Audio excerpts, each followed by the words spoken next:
সীমাহীন লুটপাটে বিলীন সিলেটের সাদা পাথর। মানে সীমাহীন লুটপাট চলছে বিএনপির। দেখেন আগে কি ছিল সিলেটের সাদা পাথরের এই জায়গাটা, আর এখন কি হয়েছে। বিএনপি নেতাদের লুটপাটের কারণে মরুভূমিতে পরিণত হয়েছে সিলেটের সাদা পাথর নামক এলাকাটি। দেখুন, সিলেটের পাথর রাজ্যে এখন আর পাথর নেই, চোখের সামনে নিশ্চিহ্ন হয়ে গেছে ভোলাগঞ্জ সাদা পাথর, মরুভূমিতে পরিণত হয়েছে। শোনা যাচ্ছে যে বিএনপির নেতাকর্মীরা এসব লুটপাট করছে।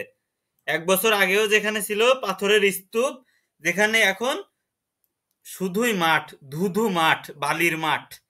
দিনরাত শত শত নৌকা দিয়ে প্রকাশ্যে বালু পাথর লুটপাট হলেও প্রশাসন ছিল নির্বিকার। একাধিকবার অসহায়ত্ব প্রকাশ করেছেন বন ও পরিবেশ উপদেষ্টা সৈয়দা রেজওয়ানা হাসান। কালবেলা এ নিয়ে শুরু থেকে সংবাদ প্রকাশ করে আসছিল, কিন্তু পাথর রাজ্যের লুটপাটে বিএনপি, যুবদল এবং ছাত্র আন্দোলনের সমন্বয়ক সহ জড়িত ছিলেন আওয়ামী লীগের নেতাকর্মীরাও। সাদা পাথর পর্যটন কেন্দ্রের চারিদিকে বিজিবির 4টি ক্যাম্প ও চেকপোস্ট থাকলেও সবাই ছিল নীরব দর্শক। মাঝে মধ্যে অভিযান হলেও আগের খবর জেনে যেত লুটেরা। তার মানে বিএনপির সরকার পতনের পর বিএনপি নেতাদের যে লুটপাট, এই লুটপাটের কারণে দেখেন অবস্থা।